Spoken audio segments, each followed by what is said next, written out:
das leis. Depois de você ver essa capa dessa minha aula com essa triste imagem e com o título referente à aula de hoje, eu estou aqui, eu, Randley Vieira, mais uma vez para dar um resumo das aulas que eu dou a respeito de todas as vertentes, leis e esferas da lei brasileira. Primeiro lugar, gente, já grava isso como você já viu na capa antes de eu começar. A aula de hoje vai se tratar do artigo 28 do CP, CP significa Código Penal, da Lei 11.343 do ano de 2006. Artigo 28 do CP da Lei 11.343 do ano de 2006. Gente, toda vez que eu der alguma aula hoje, desculpa, você que não me assiste na televisão ao vivo, e nem me assistiu em sala de aula, nem minhas palestras jurídicas em qualquer cenário, quando eu der a aula, as palestras, eu vou resumir e vou colocar no 100% nas leis no YouTube. E toda vez que eu der uma aula, como a aula de hoje, já vou começar o resumo da aula que eu dei ainda há pouco. Você vai, igual a aula de hoje, que eu vou falar sobre o porte e uso ilegal de entorpecente, você vai ver imagens da polícia que prende os usuários de droga e apreende a droga. Você vai ver aqui imagem ao meu redor, como você pode ver, da palavra script, que é inscrever-se em inglês. Você vai ver imagens de dependentes químicos e de usuários ou usuárias de drogas, entendeu? E caricaturas de juízes, juízas e professores, no caso simbolizando eu que dou aula e professor, no caso, e juiz e juíza que julga esse tipo de caso. Então essas figuras é referente à aula que eu dou. Vamos lá, gente. A aula de hoje tem como base a pergunta de uma pessoa que me perguntou assim: por que o traficante é preso e o usuário não? Gente, primeira coisa, a droga ela não é legalizada no Brasil, tanto para quem vende como para quem usa. No aula futura eu vou dar uma aula em detalhes sobre o tráfico de drogas. Mas hoje eu vou dar o resumo da aula que eu dei, por que o usuário de droga ele não fica preso. Já anota isso, gente. O sistema atual, grava isso, com a Lei 11.343 do ano de 2006, estabeleceu para o usuário de drogas o correto afastamento de qualquer possibilidade de encarceramento. Então grava isso. Em 2006, quando foi criada essa lei com o artigo 28 do CP, a Lei 11.343 do ano de 2006, o legislador já teve como uma ideia o quê? Que aquele homem ou aquela mulher em sociedade brasileira que fosse pego portando, usando ou sendo escravo da droga, não poderia ficar preso, porque essa lei já ia afastar qualquer possibilidade de ficar preso. Bom, aí a pessoa pergunta: se o usuário, dependente ou a dependente de droga não fica preso e nem presa, quais são as penas cabíveis para o usuário ou a usuária de droga ou dependente ou a dependente de droga? Lá na frente da aula eu vou falar, mas vamos por parte. Então, quando o usuário ele é pego com droga e ele é conduzido para a delegacia, o que acontece? Primeiro ponto, vamos gravar isso. O usuário de droga, quando ele é pego na rua ou dependente usando droga pela polícia militar, que é o trabalho ostensivo das ruas, ou a polícia civil, com serviço de inteligência através de viatura descaracterizada ou policiais descaracterizados, quando eles pegam esses usuários e conduzem até a delegacia, a única coisa que vai dar para o usuário é assinar um TCO e ir embora. O que significa TCO? TCO significa o termo circunstanciado de ocorrência, ou seja, que é um procedimento administrativo, uma ocorrência administrativa de que aquela pessoa, usuário dependente de droga, foi pego pela polícia, mas não pode ficar preso. Ou seja, indo para a delegacia, o delegado vai fazer a ocorrência. Uma vez ele fazendo a ocorrência, vai liberar o usuário ou dependente de droga. Por quê? Porque mesmo o usuário sendo pego em flagrante delito, consumindo a droga ou dependente, entendeu? O TCO, ele substitui o auto da prisão em flagrante e o inquérito policial. Agora a pessoa pergunta, mas por que o TCO, o termo circunstanciado de ocorrência para o usuário, ele substitui o auto da prisão em flagrante e o inquérito policial? Grava isso. Porque todo crime que é considerado de menor potencial ofensivo ou uma contravenção penal, a pena ela não é mais que 4 anos. Se for 4 anos para baixo, o que acontece? A pessoa não pode ficar presa. E quando o legislador criou essa lei do usuário de droga 11.343 do ano de 2006 e unificou com o TCO, que é a lei 9.099 do ano de 1995. TCO, lei 9.099 do ano de 95. Então o que o legislador, o deputado, o político que criou essa lei? Ele pegou a lei 11.343 que estabeleceu para o usuário de droga qualquer afastamento de encarceramento, ou seja, não há possibilidade do usuário ou da usuária de droga ser preso, e o legislador foi mais fundo, ele criou o TCO. O TCO é considerado o quê? Um crime de menor potencial ofensivo. O que é um crime de menor potencial ofensivo? É aquele crime que a pessoa não faz mal para ninguém, não subtrai nada de ninguém, não prejudica ninguém, a não ser ela mesma. Entendeu? Então, quando você ouvir falar do artigo 28 da Lei 11.343 do usuário de drogas, lembra também da Lei 9.099 do ano de 95, que o porte e uso ilegal de entorpecente de qualquer droga no Brasil é considerado um crime de menor potencial ofensivo. E sendo considerado um crime de menor potencial ofensivo, a pena não chega nem a 4. A pena máxima é 2 anos.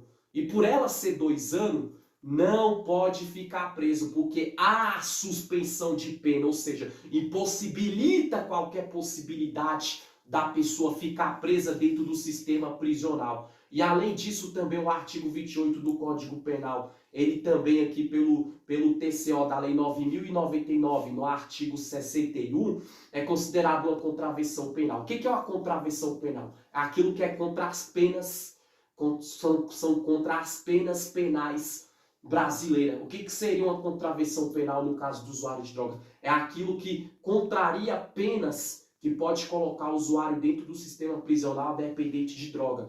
Por quê? Porque sendo uma contravenção penal, vai ter pena, mas não pena penalizante no sentido de ficar preso dentro do sistema prisional. Então tá aí a resposta para a pergunta dessa pessoa e de muitas pessoas que advogam, que vão advogar, que trabalham na área jurídica, de direito, igual que é o meu caso, pessoas que estão começando ou que já são há muito tempo, pessoas que estudam para carreiras policiais, saber o procedimento correto com o usuário de drogas e pessoas que estudam para concurso público buscar esse tipo de tema. Por quê? Porque o legislador, quando ele criou a Lei 11.343 do ano de 2006, ele já afastou qualquer possibilidade do usuário de droga ser preso, porque não tem possibilidade de encarceramento. E ainda por cima, além disso, já existia, ou seja, no artigo 61 da Lei 9.099 de 1995, o TCO, que é o termo circunstanciado de ocorrência. Então o que o legislador fez? Unificou a Lei 11.343, unificou com a Lei 9.099 do ano de 95 e fez com que o porte e uso ilegal de entorpecente se tornasse uma lei que é um crime de menor potencial ofensivo e uma contravenção penal, ou seja, a pena não passa de 2 anos, não chega nem a 4, e menos de 4 anos a pessoa não pode ficar presa. É por isso que o usuário de droga é liberado da delegacia. Agora, a pessoa pergunta, mas se o usuário de droga ou a usuária é liberado da delegacia, não existe punição para ele ou para ela, para o dependente ou para o usuário? Lógico, gente, que existe. E quais seriam essas penas cabíveis? Vamos lá. Quando o usuário ou a usuária de droga é levado até a delegacia, mesmo sendo pego em flagrante, o usuário ou dependente consumindo um entorpecente ilícito, que a droga não é legalizada no Brasil, qualquer um, maconha, crack, cocaína, escama, merda, seja o que for, e droga também que fala importada, né, que agora já é droga gourmet, né, que estão inventando agora também, e tudo. O que acontece? Quando o delegado faz o TCO ali, para o usuário ou para o usuário, libera, mas pega o endereço do usuário, pega onde o usuário fica, onde o usuário mora. E o que o delegado ou a delegada de polícia vai fazer no caso? Vai encaminhar a ocorrência para o Ministério Público e para o Poder Judiciário. E uma vez essa ocorrência sendo encaminhada para o Ministério Público ou para o Poder Judiciário, quando eles veem que se trata de crime relacionado a porte e uso ilegal de entorpecente para usuário de droga e dependente de droga, Primeira coisa que o magistrado ou a magistrada vai fazer: 3 hipóteses de punição e eles vão punir de acordo com o entendimento deles dentro da lei. Preso não fica, mas vai ter punição. E quais seriam essas punições? Primeiro, vamos lá. Optando pela aplicação de medidas preventivas e com potencial restaurativo. Primeira pena que o juiz pode dar para o usuário ou para o usuário de droga é a aplicação de medidas preventivas e com potencial restaurativo. O que seria medidas preventivas? Botar a tornozeleira eletrônica no usuário ou na usuária de droga ou no dependente. Aí a polícia penal, a polícia judiciária, o sistema de segurança pública brasileiro, dependendo do estado que for, aquele que atua ali, vai fiscalizar esse usuário. O que seriam essas medidas preventivas? Aonde o usuário for, ele não andar em local onde tem pessoas que consomem droga e nem ambiente que consome drogas, porque aí se o usuário for pego mais uma vez, ele já pode ficar preso não por uso de droga, mas por quebrar uma ordem judicial. Então a medida preventiva, o uso da tornozeleira eletrônica para o usuário, fazer o quê? O usuário ou dependente de droga ficar longe de ambiente que usa droga, uma vez que ele é fiscalizado pelo sistema de segurança pública brasileiro. E com potencial restaurativo, porque uma vez a pessoa ficando longe daquilo que faz mal para ela, como a droga faz mal para quem usa de vez em quando para a saúde física, e por dependente, aquela pessoa que é escrava da droga, que não vive, que manhã, tarde e noite a vida dela é usar droga, o que acontece? Uma vez essa pessoa usando tornozeleira, sendo fiscalizada pelo Estado, à medida do possível, o intuito do magistrado, da magistrada e dessa lei 11.343 do ano de 2006 é afastar o usuário de qualquer possibilidade de confrontar a abstinência e a vontade de usar a droga e o entorpecente ilícito, que são o potencial de restaurar a pessoa e sociedade. Essa pode ser a primeira pena. A segunda, como advertência e indicação de cursos educativos e prestação de serviço. O que seria essa advertência? O juiz marcar uma audiência e advertir lá o usuário. Ó, você vai comparecer de 1 em 1 mês nas varas de execuções penais, vai assinar um termo de compromisso quando a justiça te citar, te intimar. Ele dá uma advertência, o juiz ou a juíza.